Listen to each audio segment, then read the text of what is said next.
A prophet is despised only in his own country and his own house. மத்தேயு 13:57. தம் சொந்த ஊரிலும் வீட்டிலும் தவிர மற்றெங்கும் இறைவாக்கினர் மதிப்பு பெறுவர்.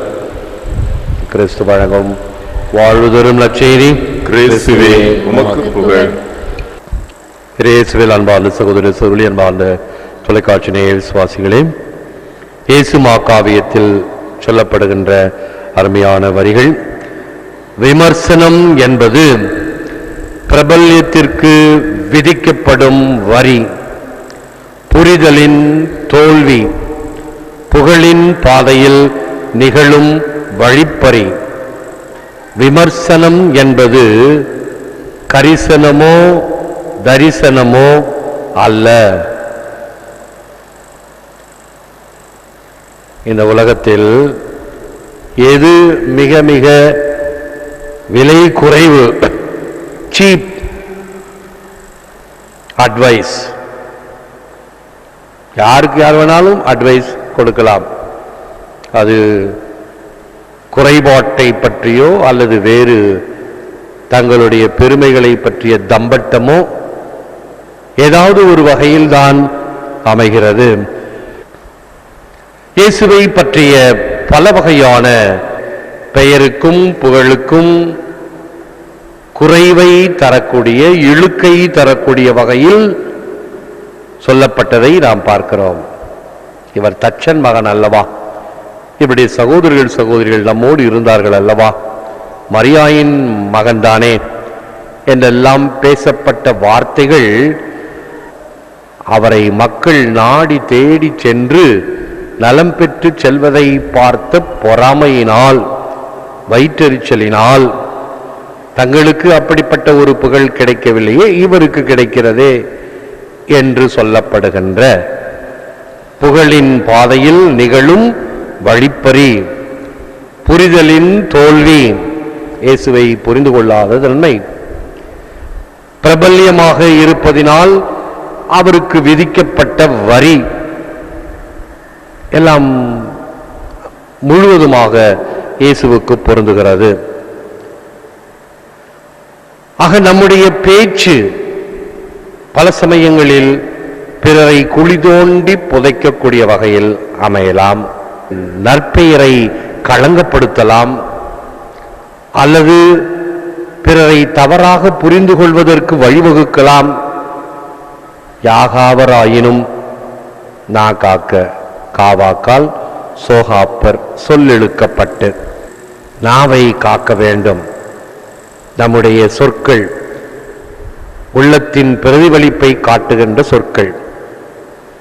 கொள்ளநரித்தனம், கயமைத்தனம், உள்ளத்தில் எண்ணத்தில் இருக்கக்கூடிய காழ்ப்புணர்ச்சியை வெளிக்கொணர்தல், இவைகள் அனைத்தும் நற்செய்தியில் அம்பலமாகிறதை பார்க்கிறோம். இன்றைய வாழ்க்கையிலும் நம்மில் அநேகர், நம்மை சுற்றி இருப்பவர், நமக்கு நெருக்கமாக இருப்பவர், நம்மோடு சேர்ந்து பணியாற்றுகின்றவர்கள், அருகில் இருப்பவர்கள் உள்ளொன்று வைத்து புறமொன்று பேசுகின்ற தன்மையை நிச்சயமாக காணலாம். தவிர்க்க முடியாத ஒன்று. அதுதான் உண்மை, யதார்த்தம், நிதர்சனம்.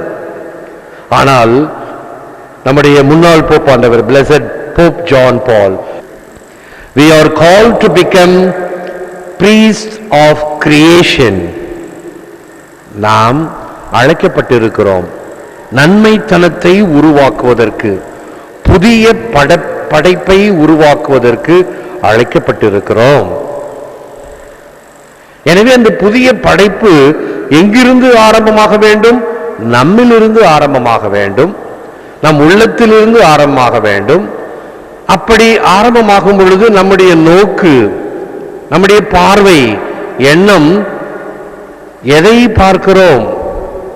Objective way of looking at things என்று சொல்லுவார்கள். என்ன சொல்லப்படுகிறது? நம்மில் அநேகருக்கு யாராவது ஒன்று பேச வந்தால், மறையுறை குருக்களோ அல்லது அறிவுரை பெரியவர்களோ, இவரை பற்றி தெரியாதா, இவர் வந்துட்டார் பெருசா சொல்றதுக்கு என்று சொல்லும் பொழுதே நீ உன்னுடைய காழ்ப்புத்தனத்தை வெளிக்காட்டுகிறாய். உன்னிலே நல்ல மனம் துளி கூட இல்லை. அதற்கு சொல்லப்படுகின்ற வார்த்தைகளை கவனியுங்கள். If we are totally open to the homilist, we will hear the homily in a better way. நதி மூலம் ரிஷி மூலம் பார்க்கக்கூடாது என்று தமிழ் உலகம் கூறுகிறது. காவிரி ஆறு எங்கே ஆரம்பமாகிறது? மைசூரிலே கொடகு மலையில ஒரு சின்ன நீரூற்று. இதுதான் காவிரி ஆறா?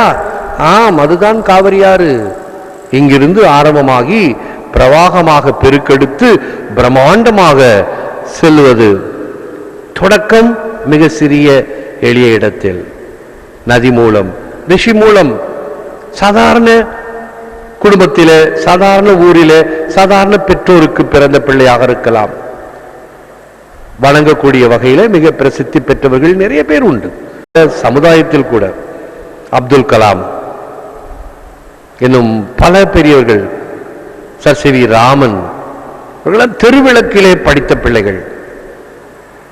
ஆனால் தங்களுடைய உழைப்பினால், மற்றவர்கள் தூங்கிக் கொண்டிருக்கும் பொழுது இவர்கள் உழைத்துக் கொண்டிருந்ததினால் இன்று மிகப்பெரிய விஸ்வரூபம் எடுத்த வண்ணம் இருக்கின்றார்கள்.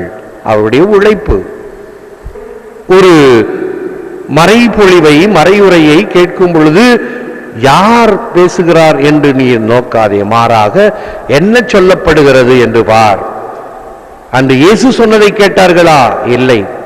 இயேசு செய்த புதுமைகளை பார்த்தார்களா? அதுவும் இல்லை. இவன் தச்சன் மகன் தானே, நாசரேத்தூரில் எதுவும் நல்லது வரக்கூடுமோ? மரியாளின் மகன் தானே. மரியாள் என்ற பெயரே அவப்பெயராக இருந்தது. திருமணத்துக்கு முன்பே கருதாங்கியவராக இருந்தது பலருக்கு தெரிந்திருக்க கூடும்.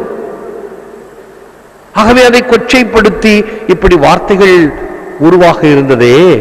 இன்று நாமும் அப்படித்தான் பல குடும்பங்களை பற்றி பேசும்போது, பல நபர்களை பற்றி பேசும் பொழுது, பல நபர்களுடைய நடவடிக்கைகளை பற்றி பேசும் பொழுது, ஒருவேளை பலவீனத்தில் செய்யக்கூடிய தவறுகளாக இருந்திருக்க கூடும். அதை பெரிதாக ஊதி பெரிதுபடுத்தி தெருவுக்கு இழுத்து வந்து அவமானப்படுத்துபவர்கள் எத்தனை பேர்! என்னுடைய வாழ்க்கையில் அப்படி செய்தவர்கள் வீட்டில் அத்தனையும் அவர்களுக்கு நடந்ததுதான் 100% உண்மை. அப்பொழுது கூனி குறுகி போய் வெளியே தெரியக்கூடாது என்று குறுகி நிற்பார்கள். ஏன்? மற்றவர்களுக்கு செய்யும் பொழுது அது சர்க்கரை சாப்பிட்டது போல இருந்ததா? தனக்கென்று வரும் பொழுது ஐயோ அவமானம் என்னை கவ்விக்கொண்டதே, என்ன செய்வேன், ஏது செய்வேன்? தவறு. எவன் ஒருவன் தன்னுடைய தவற்றையோ பிறருடைய தவற்றையோ ஏற்றுக்கொள்ளக்கூடிய மனநிலையில் இருந்தால் அந்த இரக்கத்தை பெறுவனாக அமைவான். இத்தகைய கருத்துக்களின் பின்னணியில இறைவனிடம் வேண்டுவோம், முழந்தால் இருப்போம். Lord Jesus, your love conquers every fear and breaks the power of hatred and prejudice. Flood my heart with your mercy and compassion, that I may treat my neighbor with the same favor and kindness which you have shown to me. ஆண்டவராகிய இயேசுவே, உமது அன்பு எல்லா வகை அச்சத்தையும் வெல்வதாக, வெறுப்பையும் முன்சார்பு எண்ணங்களையும் உடைப்பதாக, உமது இரக்கமும் பரிவும் எம் இதயங்களை நிரப்பட்டும். அதே இரக்க பரிவன்பை பிறருக்கும் நாங்கள் காட்டச் செய்திருளும். இறைவா, எங்களையும் எங்கள் குடும்பங்களையும் உம்மிடம் சமர்ப்பிக்கின்றோம். எங்களுடைய வேண்டுதல்கள், தேவைகள் அனைத்தையும் சந்தித்திருளும். மார்த்தாளை போலவும் மரியாளை போலவும் நாங்கள் விருந்தோம்புதலிலும் பிறருக்கு உதவுவதிலும், அதே சமயத்தில் ஜெபத்திற்கு முக்கியத்துவம் கொடுப்பதிலும் நாங்கள் சிறந்து விளங்கச் செய்திருளும். ஏற்று வரமருளும் இறைவா, காக்கும் கரங்களினால். ஆமென். அன்பர்களே, ஒவ்வொரு வீடியோவின் கீழும் மறையுரை விளக்கங்கள் உள்ளன. படித்து பயன்பெறுங்கள்.